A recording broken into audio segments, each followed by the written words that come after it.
Seth for joining us. How are you guys doing? How's your new year going?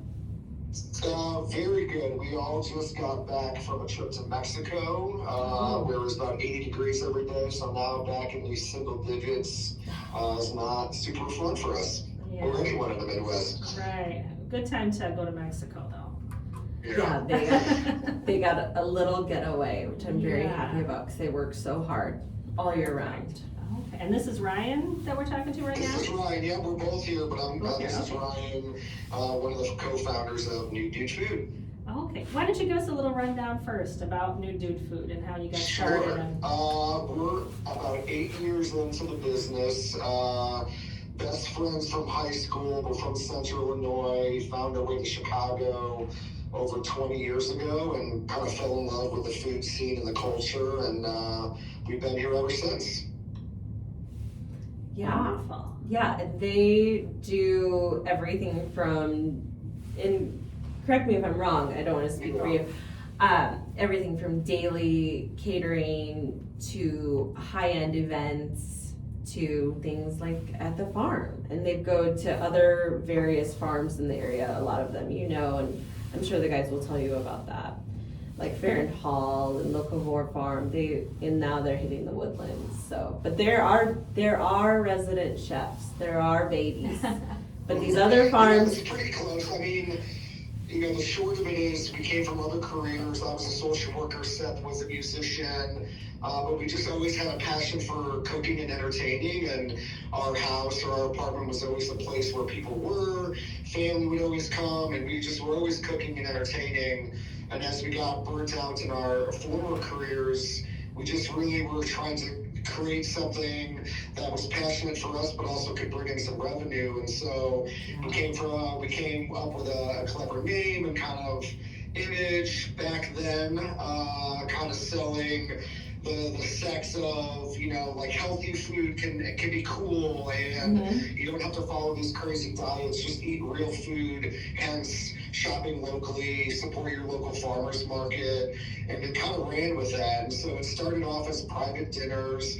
We still do very much a lot of in-home private dinners, but as we've evolved and wanting to feed more people, that's turned into, pop-ups at farms. We do corporate catering and lunches during the week. We really do a lot of different things, but it all kind of circles back on that community and a bit of education while also having fun, whether it be in your home, your office, your farm. So we really wanted to take something just more experiential than just a restaurant, and kind of bring that to your own space, whatever it may be. Experiential, that's the best word. Yeah, it's the experience. Sorry. That's what I concur. Oh, it is. That's right. This is Seth chiming in. Yeah, we're all about creating an experience around like local seasonal food, and when you share that with other people, it just seems to make more sense that way, and it's more fun. So we've kind of capitalized on that and try to take that as we grow and get busier and busier. Wonderful.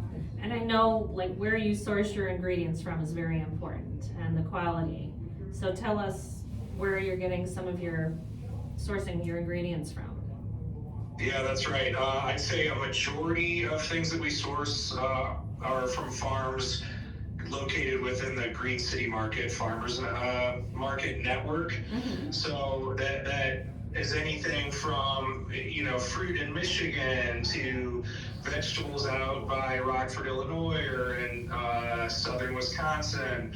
And we're not tied to any one or a few farms specifically. We do have places that we keep going back to, but we also kind of like to explore, see what's best that week, and remain flexible, kind of through menu planning and execution too, because inevitably the seasons, are different year to year. They change, and so the availability of some of our items changes as well. But that's kind of the fun of it, is to just keep abreast of all that, all those things going on, and make the best decisions we can when it comes to the food and the ingredients. Great. Yeah. And I kind of heard it a little bit from Natalie's end, but tell me how you guys got connected. I want to hear your side. Yeah, I think it was through the campsite. Being from Chicago and working a lot, we were happy to have this time off to go to Mexico. But we're basically working 7 days a week, and our summer is our busy season. But we are always looking for ways to kind of recharge and regroup, and we love traveling over to Indiana and Michigan and the other side of the lake there. So we like to camp, we like to be outdoors. And I think a mutual friend posted about Natalie's site, and we just were like, we fell in love with it immediately with the tents and the proximity to Chicago, dog friendly, and then with that came her venue and the barn and whatnot. So really, I mean, those first texts about booking the campsite, and then she found out we were chefs and we had mutual longtime friends. We're basically besties now forever. Yes. Aw, that's really Awesome. sweet. Yeah, and we didn't talk about that too much last time you were on the show, but you have glamping sites as well at the farm. Yeah, so we have a 6-acre private lake on our property on the 600 acres, and the first year we kind of were trying to reinvent what to do with the property. We started the glamping experience, and Ryan is close with my cousin Kristen, and she had posted something about it, and then Ryan came out. He has this beautiful dog named Olive, and they're so cute. And then I found out he was a chef, and I was like, It was meant to be. oh boy, get out to the farm. I need to show you this. I want to do something here. And I'm happy that I can give these guys an outlet to get away from the city and get away from grinding, because catering is really hard. Yeah. The food and beverage industry is tough. I've done it for most of my life, and people told me it would age me quite a bit, and I think it has, just because it's wear and tear on your body. It's time away from your family. You sacrifice relationships. You sacrifice a lot to be in this industry. So to have these guys just come out and chill at private property for a day, it's I'm happy to give that experience for them. So, and they have returned that in so many ways by helping me with the farm and teaching me as we go, and being so understanding, flexible, accommodating, because we're especially like with our staff, a lot of our staff is just like my nieces, our family members, and it's a family business, and these guys are great about that, because they come from a very highly professional atmosphere where they go to places where everyone's a professional, everyone's older, everyone's trained, and they're really good about training people as we go. They're like, you're gonna do this, you're gonna be here, and kind of on the spot train by fire, I think that's what it's called. And they're just really nice. Like, you guys are really nice. A lot of chefs are. You hung out with us long enough then. No, you guys know it. Yeah, we are. We all have our I think moments. that goes in with just hospitality in general. I think, Yeah. it's nice to have the funds and the ability to own a brick and mortar in a restaurant and have a home base, but it's extremely tough in today's world, and it's always been a very tough industry to get in, like Natalie said.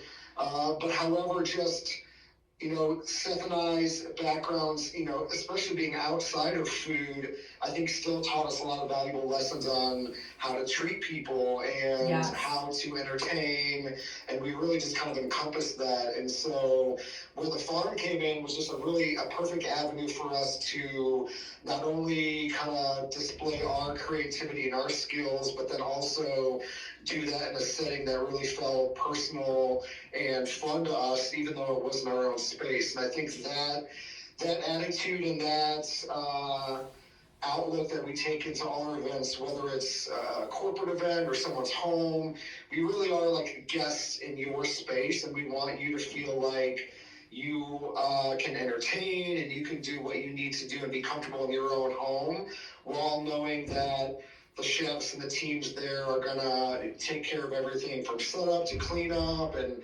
entertaining. And I think that's really unique. That's something we can provide in the private kind of event sector that you really don't get in a restaurant where the chefs are right there. Yeah, there's open kitchens and things like that everywhere, but really truly interacting with your guests is something that's one of our favorite things. Yeah, that is something that's very different about your dinners, because like you said, a lot of places you'll go to, even if you have a window where you're watching, there's just not the same interaction that you get, and you guys introduce each course and talk about it a little bit, and yeah, I think people really appreciate that part. And you got to meet Ryan's mom. I sat with Ryan's mom at the dinner. I did that on purpose. I mean, she's a on sweetheart. staff for the year. She's coming back to help all summer long. no, she's oh wait, remind me her name. Remind me her Sherry. Sherry. Yeah, she's great. She lives in Florida now, but definitely will be coming back.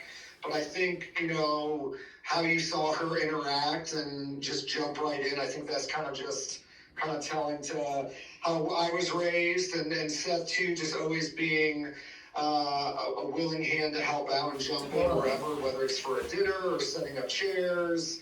That's kind of that encompassing hospitality. Whatever needs to be done, we want to make sure you have the best experience. Yeah, that was so funny. She's like, give me a job. And I was like, no, you're here like on vacation to see your son. And she's like, I can't do that. And then the next thing I know, she has pruning shears and she's cutting these berries off of a bush and she's decorating the tables. And I was like, Sherry, can I get you a drink? She's like, no, I already have one and I'm working. Like, she's just like reminded me so much of myself. And then by the time dinner started, she had brought me a drink to get me to chill out and just like let everyone do their thing. I'm always super nervous before a dinner starts, and my ADD is just like bing bing. And that's where like Ryan and Seth are like, okay, this is fine, chill. Let's go and let's get this service going. And each time it's just been outstanding. And what I love is that the age range, like, of people that come to these dinners, it's all different ages. Right. Obviously they're 21 and over. So, we have 21 all the way up to whatever. And these people can sit together, they can make conversation, they can talk about things. I always do like an awkward like announcement thing if I know if someone has a birthday or if there's an anniversary or something. But it's mostly like my awkwardness breaks the ice to get people to talk to each other. And then the guys come in and do their thing. And then the food speaks for itself. But and I love the setup that you meet new people, because it was the long tables and I love chatting with Sherry. Seth's mom? Ryan's. With Ryan's mom, yeah. yeah. So I love chatting with her, and then the other group that was over here. We had such a fun time. Yeah, real chill people. And then the menu this time is. Yeah, I want to hear about. So you've done several in the past, and I'm assuming each menu was a little different. It's and you always probably pulled from what was in season, correct? Yeah, that's what we try to do, and we're going to stay the course. Here, I think this one, since we're in the indoor venue now for the first time, I think we're going to fancy it up a little bit. We've got a lot of good stuff, though. I can run through whatever you want. Definitely starting out with our sourdough bread. We've been baking it about 10 years. That was one thing that kind of helped push us towards forming a food business, so you'll be tasting some of that. We're doing a nice carrot soup. There'll be some nice warm baking spice note flavors, a little nutmeg, a little garam masala, nice really warm way to start the meal. We're doing a Japanese technique on some halibut. We're gonna cure it in kombu or seaweed. Really imparts just a nice, fresh flavor, almost sea-like with some umami notes and elements. That'll be served with a little dill oil and buttermilk. We're going to stick to Midwest and do some beef for the main course. We're going to get some really nice ribeyes, have some nice shishitos and fingerlings with that. And then for dessert, We're doing a black sesame chocolate miso tart.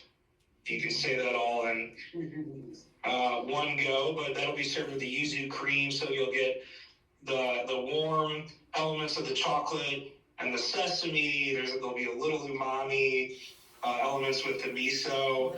We really don't try to.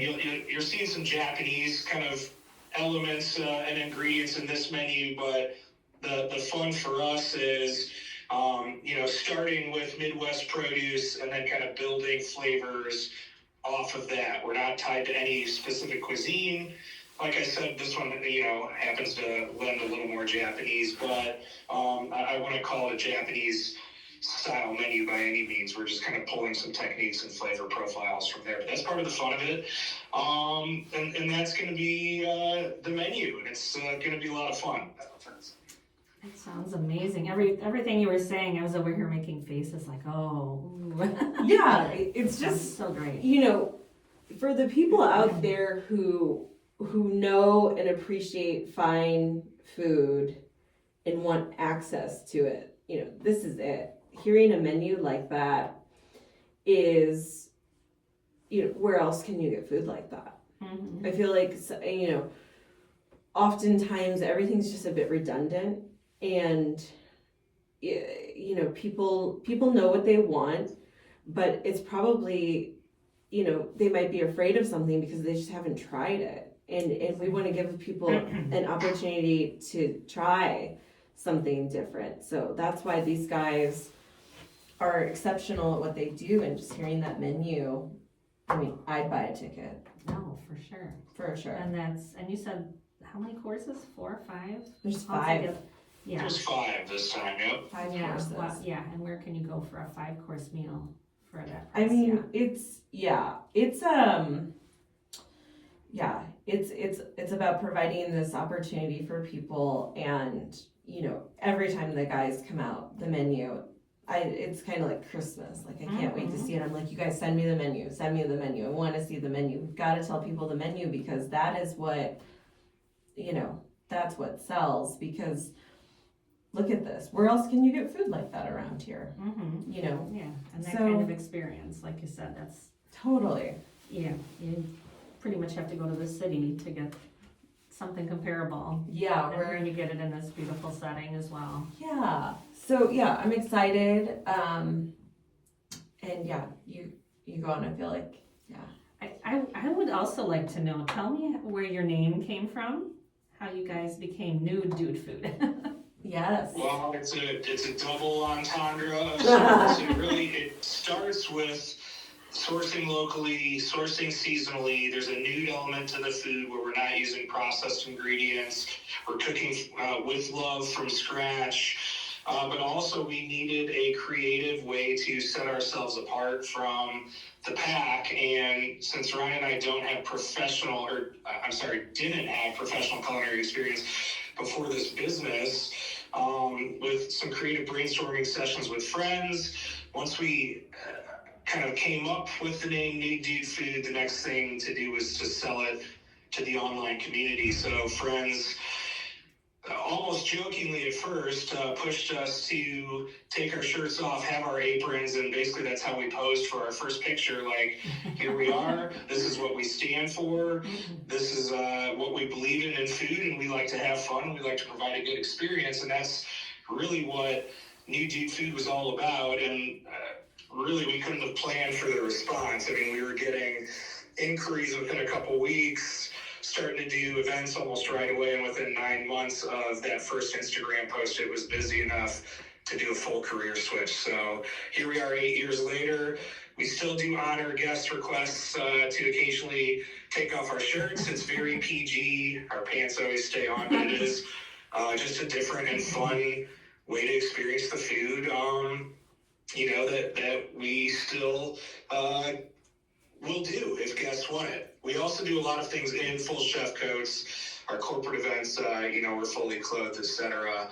But it was just kind of a fun quirk in the business that is now stuck with us. Fun. Will you guys have your shirts on or off for this dinner? I'm really guessing they'll be on for this. It's also Valentine's Day. Well, Valentine's Day, you never Valentine's know. Day. Depends on the crowd, and depends what the crowd wants. Yeah, I think we should maybe take a poll. We'll see. Yeah, maybe we'll take a vote mid-meal and see what the crew wants. That would be. How about between the two of you, like is menu selection, is that kind of a collaborative thing? Is that your thing and the other? It's a democratic process, as many things in Nude food. Honestly, a lot of it on prep days when we have our crew of 5 to 7 people in the kitchen at the end of the cooking session, it's kind of an open brainstorming session, and everyone can bring their ideas to the table, which is nice. So it keeps people engaged on what we're all cooking and gives people a voice, if they really want to try something out as well. Nice. And so where does some of your inspiration come from for the... So this week specifically, we're doing a Mexican-inspired meal for our corporate clients tomorrow that was obviously inspired by our recent trip to Mexico. One of the most kind of poignant trips in our minds still, this is over a decade ago at this point, went to Thailand. So we've pulled a ton of flavor profiles, from the Thai realm. Really kind of, it's our travels and things we've done in the past, food we've experienced ourselves in and around Chicago and beyond. And then it's kind of, hey, this looks really interesting. You can get a lot of good food content online on Instagram. It's like, ooh, that looks awesome, and let's do a version ourselves. We kind of pull inspiration across the board. Okay, awesome. So if people come to this dinner, they fall in love with you and want to come see you again somewhere else, so do you have any other events open to the public later this year, or are you mainly private events?